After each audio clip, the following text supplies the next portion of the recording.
Assalamualaikum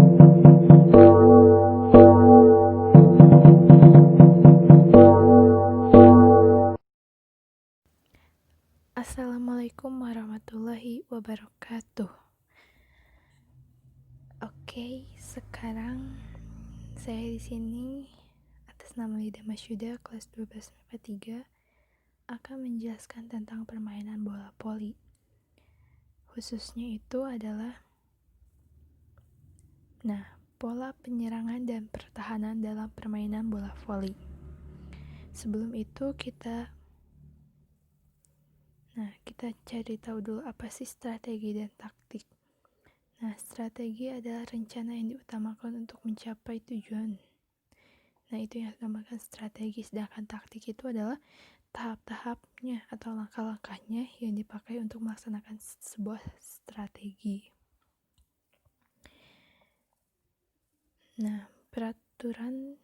Peraturan permainan bola voli yang ini itu termasuk peraturan yang umum. Yang pertama itu ada pemain terdiri dari 6 orang. Pemain wajib menggunakan pakaian olahraga dengan warna yang sama, nomor punggung dan nomor di dada. Ketiga, pergantian dalam melakukan servis, yaitu dengan berputar searah jarum jam. Yang keempat, durasi permainan bergantung pada total poin pada satu set. Rally point baru didapat ketika sudah mencapai 15 poin. Yang kelima, dipimpin oleh satu wasit, dibantu dengan 4 asisten wasit yang ditugaskan untuk menjaga garis dan 1 orang untuk mengatur skor. Yang keenam, masing-masing regu diberi kesempatan memainkan bola sebanyak 3 kali sentuhan. Yang ketujuh, dan masing-masing pemain tidak diperkenankan menyentuh bola lebih dari 1 kali secara berturut-turut. Yang kedelapan, poin bertambah apabila bola masuk, kena area bagian dalam atau garis pas lapangan. Sekarang formasi pada permainan bola voli. Sebelum membahas formasi, perhatikanlah beberapa hal berikut. Yang pertama ini ada posisi pemain ya. Posisi pemain itu sebagai tosser atau set upper. Tosser adalah pemain yang memiliki tugas untuk mengoper bola kepada teman satu timnya dan mengatur ritme jalannya permainan. Itu yang dinamakan tosser. Yang kedua ada speaker atau pesmes gitu. Speaker adalah pemain yang memiliki tugas untuk memukul bola agar jatuh di area pertahanan permainan lawan. Yang ketiga itu ada libero. Libero adalah pemain yang memiliki tugas bertahan dengan cara menahan bola dan pukulan lawan. Jadi libero itu tugasnya itu untuk menahan bola gitu. Terus ada defender atau pemain bertahan. Defender adalah pemain yang memiliki tugas bertahan untuk menerima serangan dari tim lawan. Selanjutnya kita akan mengetahui macam-macam formasi dalam permainan bola voli ya. Yang pertama itu adalah formasi 1-3-2. Artinya apa sih? 3 smasher dan 1 set upper. Pemain nomor 4 sebagai set upper, pemain nomor 3, 5, dan 2 sebagai penyerang gitu. Yang kedua ini ada formasi 4-2. 4 smasher, 2 set upper. Ini kayak yang dilihat ya. Jadi 4 penyerang pada posisi 1, 2, 4, dan 5. Pengumpanan 3 dan 6. Yang dimaksud dengan formasi 4-2 adalah pada tim tersebut terdapat 4 orang lawan yang akan berperan sebagai speaker dan 2 orang lainnya akan berperan sebagai setter. Pada formasi ini, setter biasanya akan melakukan set dari posisi tengah depan lapangan. Meskipun demikian, kadang setter juga melakukan set dari posisi depan membelah kanan lapangan. Dengan menggunakan formasi ini, maka sebuah tim akan selalu memiliki 2 orang speaker pada bagian depan. Yang ketiga itu ada yang ke C ya. Formasi 5-1, sistem 5SM1SU. Nah, ada 5 pemain sebagai penyerang, yaitu posisi 1, 2, 4, 5, dan 6. Seorang pemain sebagai pengumpan pada posisi ke-3. Nah, pada formasi 5-1 ini hanya ada satu orang pemain yang akan bertindak sebagai setter. Ketika setter berada di posisi depan atau baris depan, maka tim tersebut akan memiliki 2 orang pemain yang akan berperan sebagai speaker, sedangkan ketika setter berada di barisan belakang, maka tim tersebut akan memiliki 3 orang pemain yang akan berperan sebagai speaker. Nah, di gambar bisa kalian lihat ya dan dipahami itu mudah. Nah, yang nomor D ya, formasi 6-2. Pada formasi 6-2 ini, ke-6 pemain dapat berperan sebagai speaker. Dan pada saat yang sama, 2 dari 6 pemain tersebut juga dapat berperan sebagai setter. Intinya, formasi 6-2 ini sama dengan formasi 4-2, yaitu akan sama-sama memiliki 4 orang pemain yang berperan sebagai speaker dan 2 orang pemain sebagai setter. Perbedaan yang berperan sebagai setter pada formasi 6-2 ini adalah pemain yang berada pada barisan belakang. Pemain belakang akan masuk ke depan untuk menjadi setter. Nah, sekarang kita masuk ke pola penyerangan dalam permainan bola voli. Pola penyerangan itu apa sih? Pola penyerangan merupakan strategi yang digunakan tim untuk mencetak poin sehingga menjadi tim yang memenangkan pertandingan. Berbagai macam pola penyerangan saat ini sudah sangat bervariasi. Macam-macam sistem penyerangan tersebut antara lain yaitu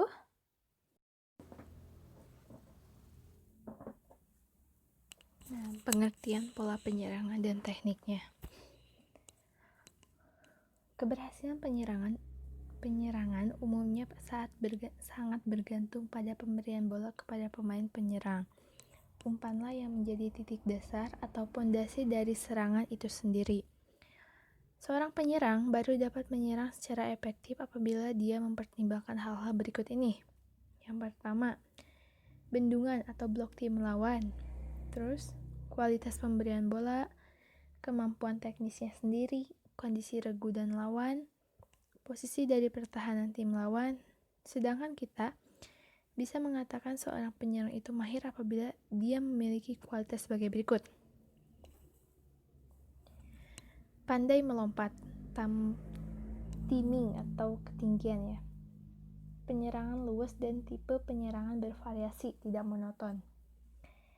Pukulannya keras, mampu menjangkau bola jauh-jauh, memiliki daya observasi yang tinggi.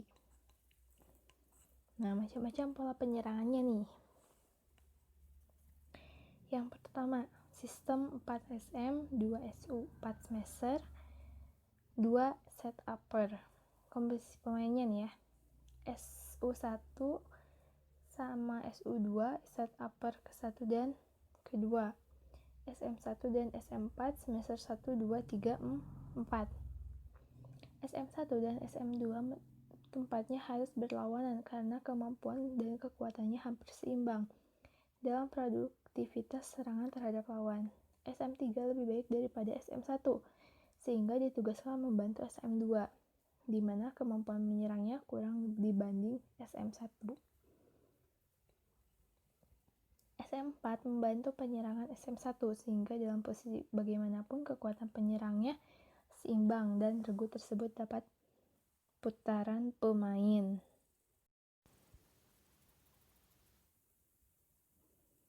Nah, yang kedua, sistem 4SM, 1SU, 1U, 4 smasher, 1 set upper, dan 1 universaler. Komposisi pemainnya SM4 sama dengan smasher terbaik. SU dan U selalu berlawanan posisi dalam pergeseran posisi. U memiliki kemampuan yang seimbang, dapat memberi umpan namun tidak sebaik SU, namun kemampuan dalam smash jauh lebih baik dibanding SU. SM1 dan SM3 memiliki kemampuan smash lebih baik dari SM2 dan SM4. SM3 lebih baik daripada SM1 sehingga ditugaskan membantu SM2, di mana kemampuan menyerangnya kurang dibanding SM1.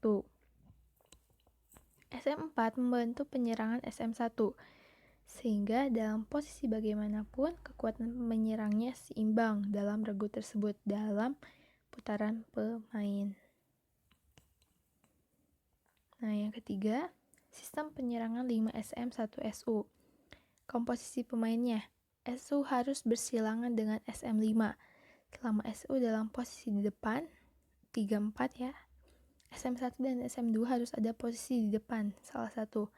Hal ini dimaksud untuk dapat diandalkan produktivitasnya dalam penyerangan. Jika SU tidak dapat mengumpan, SM terdekat dengan pola bertugas sebagai pengumpan. Dalam sistem ini, tugas SU sangatlah berat, sehingga pola penyerangan ini kurang efektif gitu. Nah, yang keempat, sistem penyerangan ditinjau dari posisi tempat penyerangan. Dapat dibagi menjadi sebagai berikutnya. Sistem penyerangan dari tipe posisi 2 dan 4. Sistem penyerangan dari tengah posisi 3 ya. Sistem penyerangan kombinasi tepi dan tengah posisi 2, 3, dan 4.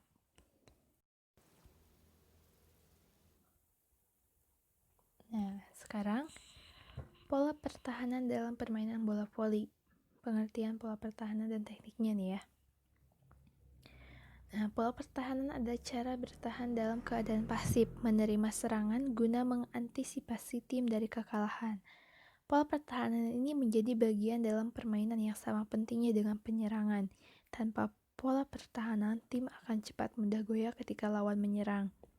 Pertahanan adalah fondasi utama untuk melakukan serangan terhadap tim lawan. Tanpa ada pertahanan yang baik, menerima servis, menerima smash dan passing dari serangan lawan, mustahil rangkaian serangan tim dapat dilakukan dengan baik. Nah, ketika melakukan pertahanan, kita memerlukan tahapan berikut ini nih. Yang pertama ya, posisi permulaan atau startnya. Kedua kaki terbuka, sedikit lebar dari bahu sedangkan lutut ditekuk. Kaki bawah daerah pergelangan kaki menjadi tumpuan berat badan. Kedua lengan berada di depan tubuh atau ditekuk ketika sedikit di siku ya. Kedua lutut didorong ke depan, lebih jauh sedikit dari letak ujung jari kaki. Nah, yang tahap keduanya itu adalah menerima bola. Pemain mendekatkan kedua belah tangan agar bola mudah diterima. Jika kemungkinan, bola sebaiknya diterima dengan bawah kedua lengan agar lebih rileks dan nyaman. Semakin cepat laju bola, smash misalnya nih ya, semakin cekatan pula permainan lengan pemain. Nah, yang terakhir atau tahap ketiga itu gerakan akhir atau follow through. Si pemain membiarkan kedua lengannya terus maju mengikuti ayunan lengan, lalu dengan cepat mengambil tempat pada posisinya yang baru di lapangan. Nah, ada pun berbagai macam pola pertahanan dalam permainan bola voli, antara lain yaitu yang pertama nih ya, sistem pertahanan terhadap servis. Ya, ada sistem pertahanan menerima servis 2-4. Berarti 4 pemain memiliki tugas untuk menerima servis, sedangkan 2 pemain lainnya siap untuk mengumpan dan smash. Kalian bisa pahami di gambar. Nah, yang B, sistem pertahanan menerima servis 1:5. Sistem ini mengutamakan S pemain untuk menerima servis dan 1 pemain sebagai pengumpan. Sekarang, sistem ini sangat sering digunakan karena keuntungannya lebih banyak dibanding sistem 2:4. Keterangannya, X3 itu set upper ya. X1, 2, 6, 4, 5 itu penerima servis. X4, 2 penyerang. X1 set upper masuk depan dari posisi belakang. X2, 3, 4, 5, 6 penerima servis. X2, 3, 4 smasher depan 3 orang. Sebenarnya, dua sistem pertahanan tersebut memiliki keuntungan dan kerugian masing-masing dalam penggunaannya. Kita perlu memperhatikan faktor-faktor sebagai berikut. Kualitas bola servis lawan. Kualitas bola servis lawan. Kemampuan masing-masing pemain. Penguasaan sistem yang digunakan. Penyerangan perlu perhitungan dan perhitungan produktivitas. Nah, yang kedua, Sistem pertahanan terhadap smash, splicing, dan dink. Adapun jenis macam pertahanan terhadap smash, splicing, dan dink antara lain. Yang A, sistem 0:3:2 dan 1:3:2. Sistem ini digunakan untuk menghadapi smash lemah, splicing, dink, dan bola jatuh dari net sebelum diseberangkan lawan. Sistem ini mengutamakan pertahanan daerah tengah oleh 3 pemain dan pertahanan lapangan belakang oleh 2 orang pemain, sedangkan di pemain tanpa atau melakukan blok. Sistem 0:3:2 dan 1:3:2 ini memiliki keterangan sebagai berikut nih dari gambarnya nih ya. Nih, tanda panah itu serangan lawan. Serangan lawan masuk ke X3. X3 itu sebagai blok atau tanpa memblok. X2 6-4 itu pemain pertahanan tengah. X5 dan 1 pemain pertahanan daerah belakang. Yang B, sistem 2-1-3, 2-2-2, dan 2-0-4. Sistem 2-1-3 artinya 2 blocker, 1 pemain pertahanan tengah dan 3 pemain pertahanan belakang. Sistem 2-1-3, 2-2-2, dan 2-0-4 ini memiliki ya serangan lawan masuk ke X3 dan X2, antara X3 X2 berarti menghadap ke X6 ya. X2 dan X3 itu memblok. X6 pemain pertahanan tengah kan. Nah, X3 5 1 itu pemain pertahanan daerah belakang.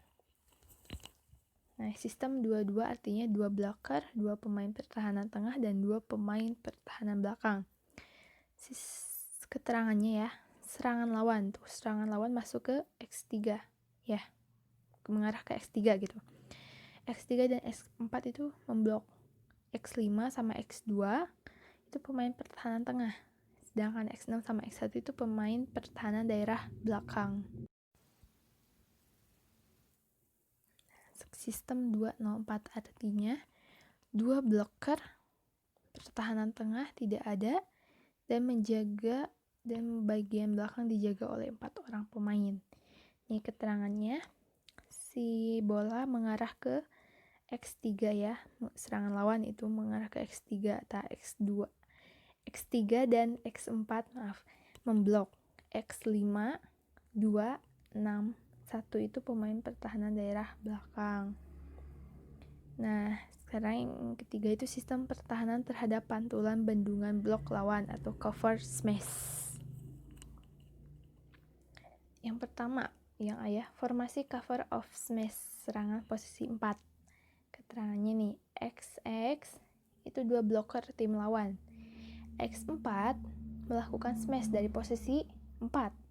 X3 6 itu barisan depan dalam penyelamatan smash. X5 1 dan 2 itu barisan belakang dalam cover of smash. Nah, yang ini formasi cover of smash serangan posisi 3. Keterangannya nih, XX itu yang merah itu 3 blocker tim lawan. X3 melakukan smash dari posisi 3. X2 4 itu penyelamatan smash barisan depan. X5 6 1 barisan belakang dalam cover of smash. Nah, yang C itu formasi cover of smash ketika tim melakukan variasi serangan. X3 itu melakukan variasi smash dengan X4. Smash hilang dari posisi 3 ya. X4 X2 melakukan variasi serangan secara bersamaan dengan X3, di mana X4 mengadakan gerakan smash di posisi 3, sedangkan X2 melakukan gerakan smash untuk semi smash pada posisi 2. Nah, mungkin sekian yang bisa disampaikan. Mohon maaf apabila terdapat banyak sekali kekurangan. Sekian. Wassalamualaikum warahmatullahi wabarakatuh.